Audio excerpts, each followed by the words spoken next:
কি হলো, উঠছো না কেন? নাকি সারাদিন পানির নিচে থাকতে চাও? নিশি কিচ্ছু না বলে চুপচাপ উঠে আসে পানি থেকে, কিন্তু যখনই মাটিতে পা রাখতে যাবে তখনই ব্যথায় আর্তনাদ করে ওঠে নিশি। নিশির আর্তনাদ শুনে রেহান সাথে সাথে বলে ওঠে। কি হচ্ছে নিশি? পায়ে ব্যথা পেয়েছ? দেখি। রেহান নিশির পা তুলে দেখে অনেকটা জায়গা কেটে গেছে আর রক্ত বের হচ্ছে। রেহান নিশির দিকে তাকিয়ে বলে। পা কাটলো কি করে?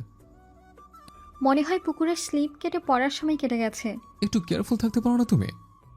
আপনার জন্যই তো এমন হয়েছে। আপনি না আসলে না আমি পুকুরে এমনভাবে পড়তাম, আর না আপনি পড়তেন।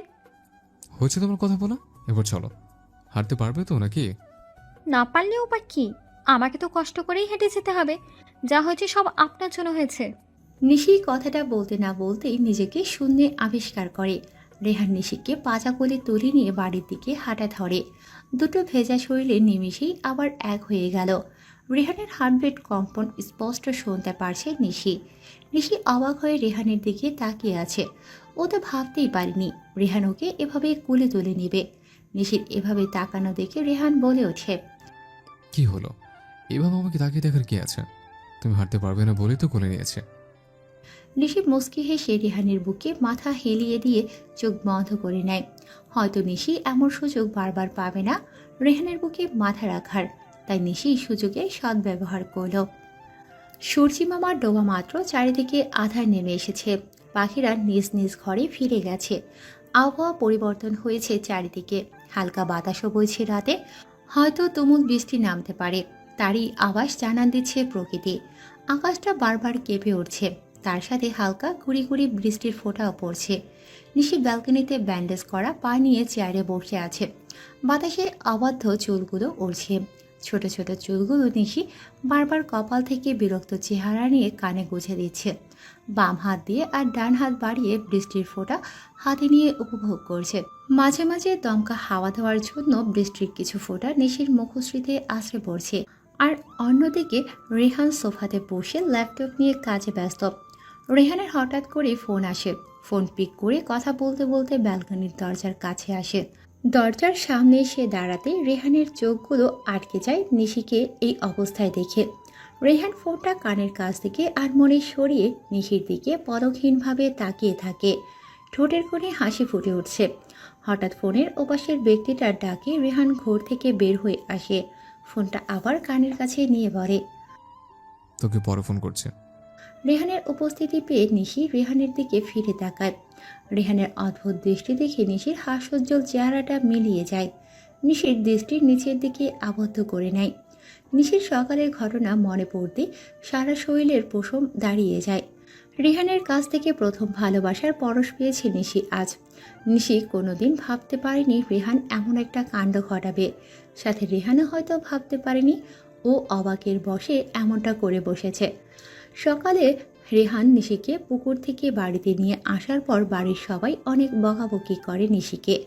এতক্ষণ পুকুরে থাকার কারণে নিশির হাত পা সব ফ্যাকাশে হয়ে গেছে। তাই সবাই নিশিকে তাড়াতাড়ি ফ্রেশ হতে বলে, সাথে রেহানকে। নিশির আগে রেহান ফ্রেশ হয়ে যায়। নিশি ফ্রেশ হয়ে বের হতেই রেহানকে নিজের সামনে দেখে হক চুকিয়ে যায় কিছুটা। রেহান কিছু না বলে নিশিকে কুলে তুলে একটা চেয়ারে বসিয়ে নিশির পা স্যাভলন দিয়ে পরিষ্কার করতে শুরু করে। সে মলম দেওয়ার সাথে সাথে নিশি বলে ওঠে। আহ, ঝুলছে তো। রিহান এবার নিশির দিকে তাকিয়ে কাটা জায়গাতে ফু দেওয়া শুরু করে। কাটা জায়গাতে ভালো করে ঔষধ লাগিয়ে ব্যান্ডেজ করে দেয়। কিছুক্ষণ পরে নিশির মা ভাত এনে মেয়েকে নিজ হাতে খাইয়ে দিয়ে যায়। নিশির খাওয়া শেষ হতেই রিহান নিশিকে এক গাদা ঔষধ খাইয়ে দেয়। নিশি উঠতে নেবে, তখনই রিহান আবার কোলে তুলে নেয়। নিশি রিহানের এমন আচরণ কিছুতেই মেনে নিতে পারছে না। নিশিকে রেহান বেডে শুইয়ে দিয়ে নিশির গায়ে চাদর টেনে দিয়ে হঠাৎ করে নিশির কপালে নিজের ঠোঁট ছুঁয়ে দেয়। নিশি অবাক দৃষ্টিতে রেহানের দিকে তাকিয়ে আছে, কিন্তু রেহান নিশিকে পাত্তা না দিয়ে বলে। চুপচাপ ঘুমাও, বেশি দেরি করলে পাপ ভেঙে ঘরে বসিয়ে রাখবো। রেহান কথাটা বলে হনহন করে ঘর থেকে বের হয়ে যায়। নিশিও ঘুমোতে চেষ্টা করে, কারণ ওরও শরীরটা খুব খারাপ লাগছে। পায়ের কাটা স্থানটা যন্ত্রণা করছে, সাথে শরীরটা গরম গরম অনুভব করছে। রেহানের ডাকে নিশির ধ্যান ভাঙে আর অতীত থেকে ফিরে আসে। এইভাবে এখানে বসে আছো কেন তুমি? নিশি কিচ্ছু না বলে নিচের দিকে তাকিয়ে থাকে। নিশি নিশ্চুপ হয়ে আছে দেখে রেহান গম্ভীর কণ্ঠে বলে ওঠে, কি হলো, কথা বলছো না কেন? এই ঠান্ডা আবহাওয়াতে বসে থাকার মানে কি? পরে জ্বর আসলে কি হবে? এমনিতে জ্বর আসার আগে ওষুধ খাইয়ে আটকে রেখেছি জ্বরকে। এখন আমার জ্বরকে আহ্বান জানাতে চাও নাকি? নিশি নিচু স্বরে বলে ওঠে, ভালো লাগছিল না তাই এখানে বসে আছি। ভালো লাগছিল না বলে তুমি হাত বাড়িয়ে বৃষ্টির পানি নিয়ে খেলা করবে? রুমে আসো চুপচাপ। তোমার কিছু হলে মা আমাকে কথা শোনাবে। আমি চাই না মা আমাকে তোমার জন্য কথা শোনাক। অবশ্য তুমি নিজের যা অবস্থা করেছো তার জন্য মা আমাকে কথা শোনাবে। আমার জানা মতে কালকে বাড়িতে গেলে।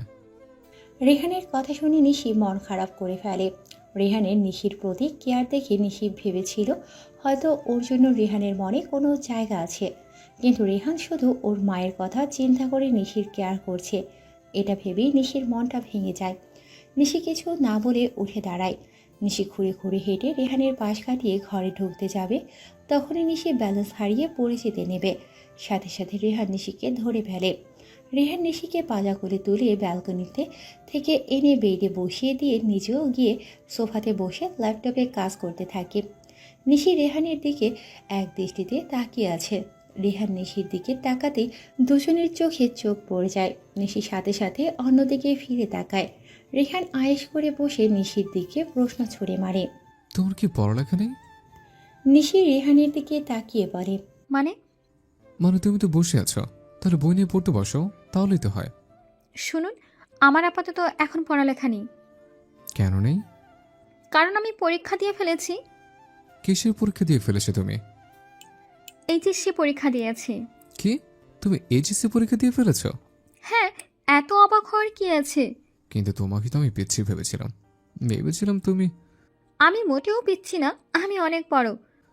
তোমাকে দেখে তো পিচ্ছি মনে হয়। মানে আমাকে আপনার দেখে মনে হয় পিচ্ছি? কোন দিক দিয়ে আমি পিচ্ছি? সব দিক দিয়েই পিচ্ছি তুমি। আমি তো পিচ্ছি। ওই রিয়া হলো বড়। কি বললে তুমি? কই কিছু না তো। কিন্তু আমি তো স্পষ্ট শুনলাম তুমি রিয়া নাম উচ্চারণ করলে। তুমি রিয়াকে কি করেছিল? নিশি ঢোক গিলে মনে মনে বলে, এই রে সেরেছে, শুনে ফেলেছে। উফ নিশি, তুই এত বাচাল কেন বলতো? কি হলো বলো। রিয়া, রিয়া হচ্ছে আমার একটা ফ্রেন্ডের নাম। তো হঠাৎ ওর নাম উঠলো কেন? ও এমনই আর। রেহান ছোট ছোট চোখে নিশির দিকে তাকিয়ে আছে। নিশি তো বেচারি ভয়ে বারবার ঢোক গিলছে। রেহান কিছু বলতে যাবে তার আগেই নিশির মা ডেকে ওঠে খাওয়ার জন্য। নিশি যেন হাঁপ ছেড়ে বাঁচে। নিশি তাড়াতাড়ি করে বেড থেকে নেমে বলে, চলুন চলুন খেতে চাই, মা ডাকছে। নিশি দরজার সামনে আসতেই রেহান আবার ডেকে ওঠে নিশিকে। নিশি ভয়ে ভয়ে রেহানের দিকে তাকায়। নিশি কিছু বলতে যাবে তার আগেই রেহান নিশিকে কোলে তুলে নিয়ে বলে, এভাবে চলো, তোমাকে লোলার মতো যেতে হবে না, পরে হিতে বিপরীত হয়ে যাবে। আমি কি লুলা? নয়তো কি? এই আপনি নামান আমাকে। আপনাকে কে বলেছে আমাকে কোলে নেওয়ার জন্য? আমি বলেছি? আপনি কোলে নেওয়াতে সবার সামনে কতটা লজ্জায় পড়তে হয় আমাকে জানেন, কিন্তু তা আপনি জানবেন কি করে? আপনি তো একজন বেশরম মানুষ, যতটুকু বুঝতে পেরেছি আমি এই কয়েকদিনে। চুপ, একদম চুপ। বেশি কথা বললে এমন আছাড় দিব পরে কোমর ভেঙে বসে থাকবা। আর আমি বেশরম কিনা সেটা সময় হোক, পরে বোঝাবো। রেহানের মুখে এমন কথা শুনে নিশির বুকটা ধক করে ওঠে। লজ্জায় গালগুলো লাল আবার পরিণত হয়েছে। নিশির ঢোক গিলে গাল ফুলিয়ে অন্যদিকে ফিরে তাকায়। রেহানও মুচকি হেসে হাঁটা ধরে। রাত 12টা, চারিদিকে দমকা হাওয়া বইছে। তারই হাওয়া হুড়মুড়িয়ে জানালা দিয়ে ঘরে প্রবেশ করছে। বাতাসের কারণে জানালার পর্দাগুলো উড়ছে। কিছুক্ষণ পরপর বিদ্যুৎ চমকাচ্ছে। হয়তো মুষলধারে বৃষ্টি নামতে পারে। এটা সেটাই হলেও ভারী বর্ষণ শুরু হয়ে গেছে। কাজরত রেহান উঠে গিয়ে জানালাগুলো লাগিয়ে দিয়েছে। জানালা লাগিয়ে দিয়ে নিজের জায়গায় ফেরার সময় রেহানের চোখ যায় নিশির দিকে। ঘুমন্ত নিশিকে ভালো করে রেহান পর্যবেক্ষণ করছে। এলোমেলো চুল মুখের উপর পড়ে আছে। রেহানের কাছে নিশিকে খুব আবেদনময়ী লাগছে। তবে রেহানের হাসি পায় নিশি হাঁ করে ঘুমিয়ে থাকার জন্য। রেহান আস্তে আস্তে করে নিশির দিকে এগিয়ে গিয়ে নিশির থুতনি ধরে নিশির হা হয়ে থাকা মুখটা বন্ধ করে। তার সাথে নিশির মুখের উপর পড়ে থাকা চুলগুলো মুখের উপর থেকে সরিয়ে দিয়ে চলে আসবে। সাথে সাথে কারেন্ট চলে যায়। সারা ঘর নীরব, শুধু দুজন মানুষের নিঃশ্বাসের শব্দ শোনা যাচ্ছে। রেহান অন্ধকার ঘরে খুব কষ্ট করে নিজের সেলফোনটা খুঁজে বের করে। ঠিক এমন সময় পড়ে এক বজ্রপাত। বাজের শব্দ শুনে নিশি ধর করিয়ে উঠে বসে। যতটা না বজ্রপাতের শব্দে নিশি ভয় পেয়েছে, তার চেয়ে বেশি ভয় পেয়েছে অন্ধকার রুমে রেহানকে দেখে। রেহান নিজের মুখের সামনে ফোনের লাইট ধরে থাকার কারণে নিশি ভয় পেয়ে দেয় এক চিৎকার। রেহান তাড়াতাড়ি করে নিজের মুখের সামনে থেকে লাইট সরিয়ে বলে, নিশি, আমি রেহান। আপনি আপনি এমনভাবে ছিলেন কেন? আর রুম অন্ধকার কেন? লাইট চালান। কারেন্ট চলে গেছে, তাই ফোনের লাইট অন করেছে। আর তখনই তুমি উঠে পড়ো ঘুম থেকে। আবার পরে বজ্রপাত। নিশি নিজের দোকান চেপে চিৎকার করে ওঠে। ও মা গো! রেহান নিশিকে বলে, তুমি এবার ঘুমাও, আমার কাজ আছে। বলে রেহান সোফাতে বসে ল্যাপটপে কাজ করতে শুরু করে। কিন্তু নিশির মনে হয় এখন আর ঘুমিয়ে ধরবে না। বাইরে মুষলধারে বৃষ্টি পড়ছে, সাথে আবারও বড় বড় বজ্রপাতও পড়ছে। নিশি পা দুটো ভাঁজ করে বেডের সাথে হেলান দিয়ে বসে কানে হাত দিয়ে বিড়বিড় করে দোয়া পড়ছে। নিশি ভীষণ ভয় পায় এই বজ্রপাত জিনিসটাকে। নিশির বিড়বিড় করা শব্দ শুনে রেহান চোখ তুলে নিশির দিকে তাকিয়ে বলে, কি হলো, ঘুমাচ্ছ না কেন? আর এমন কি বিড়বিড় করে বলছো? করে ঘুমাবো? বাজ পড়ছে, ভয় করছে, তাই তো বিড়বিড় করে দোয়া পড়ছি। এত বড় মেয়ে এখন বাজে ভয় পায়? ঘুমাও চুপচাপ, আর আমায় একটু শান্তিতে কাজ করতে দাও। নিশি ঢোক গিলে রেহানকে বলে, আপনাকে একটা কথা বলবো? হুম, বলো। আপনি বেডে এসে কাজ করুন না, তাহলে আমি আর ভয় পাবো না। আসলে বৃষ্টি হলে মা আমার পাশে থাকতো, আর মাকে জড়িয়ে ধরে ঘুমাতাম। নিশির কথা শুনে রেহান নিশির দিকে তাকিয়ে বলে, এখন কি তুমি আমাকে জড়িয়ে ধরে ঘুমাতে চাও নাকি? না না, আমি কেন আপনাকে জড়িয়ে ধরতে যাবো? তাহলে? আপনি প্লিজ আমার পাশে এসে বসুন না, প্লিজ। রেহানের ভীষণ হাসি পাচ্ছে নিশির এমন বেহাল অবস্থা দেখে। সাথে রেহানের এই ইচ্ছেটাও জাগছে নিশির ভয়ার্থ চেহারাটা দেখার। রেহান ল্যাপটপ বন্ধ করে সোফা থেকে উঠে বসে, নিশির দিকে লাইট ফেরায়। নিশি সাথে সাথে চোখ বন্ধ করে নিয়ে বলে, আরে আরে, কি করছেন কি আপনি? আমার মুখের উপর লাইট ধরেছেন কেন? রেহান সাথে সাথে লাইটটা সরিয়ে নেয় নিশির মুখের সামনে থেকে, আর চুপচাপ নিশির পাশে এসে আধশোয়া হয়ে শুয়ে পড়ে। বলে, এবার ঘুমাও চুপচাপ। নিশিও আর কিছু না বলে শুয়ে পড়ে। কিন্তু রেহান পাশে থাকা সত্ত্বেও বেচারি নিশি ভয় পাচ্ছে। ভয়ে চোখ মুখ খিচিয়ে বন্ধ করে আছে। আর বাইরের পরিবেশ তাণ্ডব চালাচ্ছে এক প্রকার। জোরে হাওয়া বইছে, তা স্পষ্ট বোঝা যাচ্ছে। সাথে বৃষ্টি, আর সাথে তো বজ্রপাত আছেই। নিশি আবার চোখ মিলে তাকিয়ে রেহানকে বলে, আমি কি আপনার একটা হাত ধরতে পারি? রেহান নিশির দিকে অবাক হয়ে তাকিয়ে বলে, মানে? মানে হলো আমি শুধু আপনার হাতটাই ধরবো, আর কিচ্ছু ধরবো না, প্রমিস। কেন, তুমি কি আমার অন্য কিছু ধরতে চাও নাকি? দেখুন, আমি না মজা করার মুডে নেই। আমি তো শুধু হাতটা ধরতে চেয়েছি, এর জন্য আপনি এমন করছেন কেন? লাগবে না আপনার হাত, যান। আচ্ছা ঠিক আছে, নাও ধরো।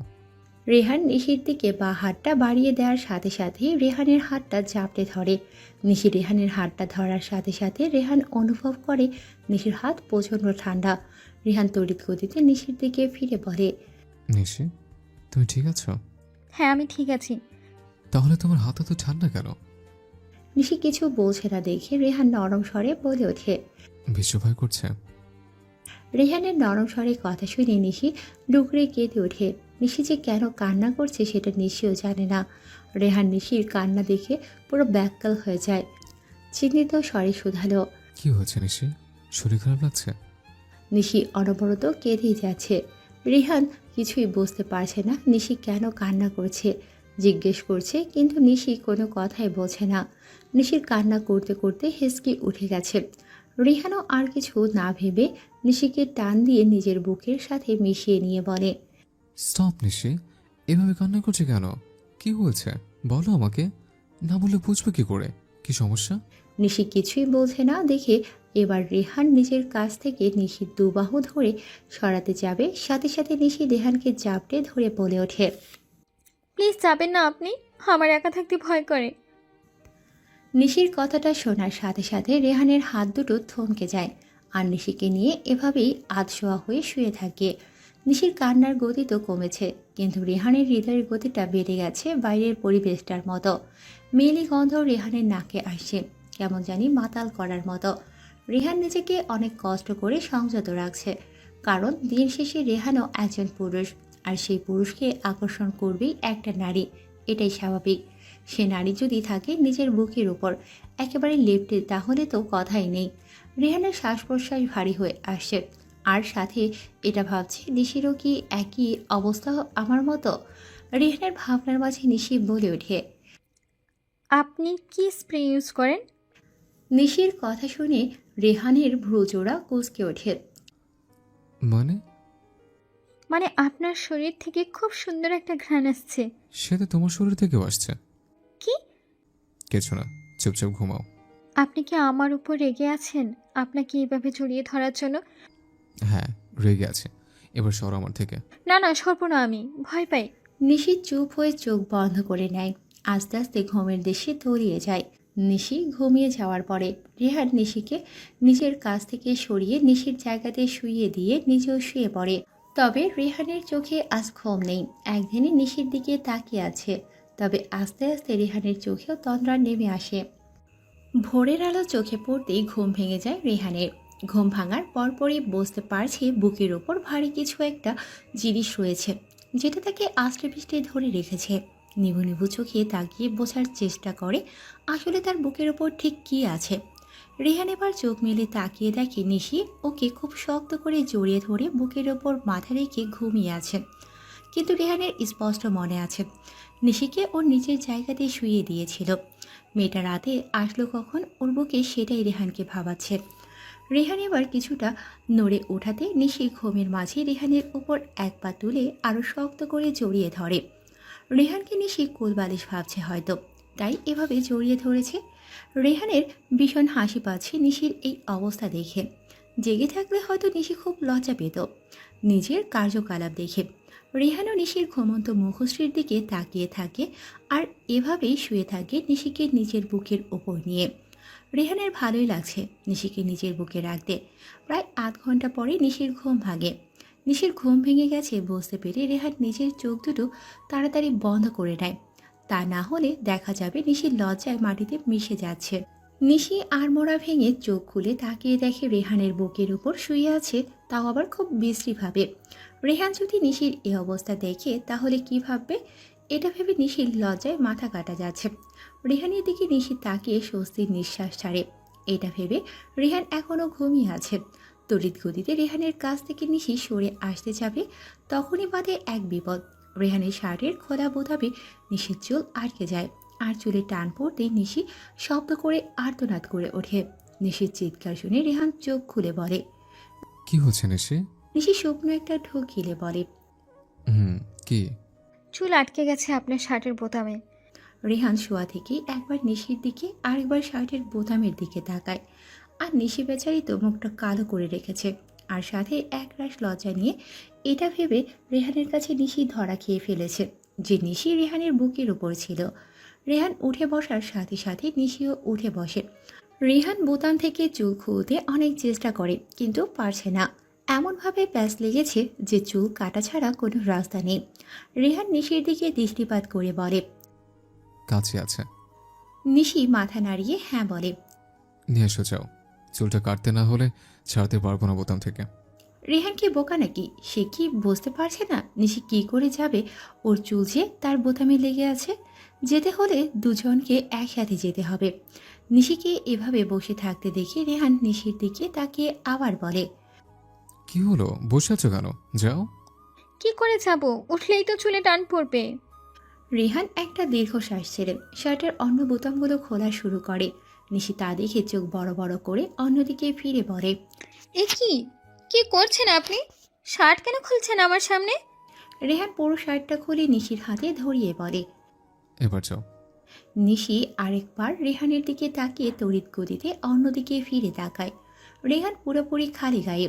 রেহানের সুঠাম দেহ দেখে নিশির সারা গায়ে শিহরণ বয়ে যাচ্ছে। রেহানের দিকে আর দ্বিতীয়বার তাকানোর সাহস পেল না নিশি। তাড়াতাড়ি করে রেহানের শার্টটা হাতে নিয়ে ওয়াশরুমে ঢুকতে যাবে, তখনই রেহানের ডাকে নিশির পাজরা থমকে যায়। ওয়াশরুমে যাচ্ছ কেন? আগে শার্ট থেকে চুলটা কাটো, তারপর যাও।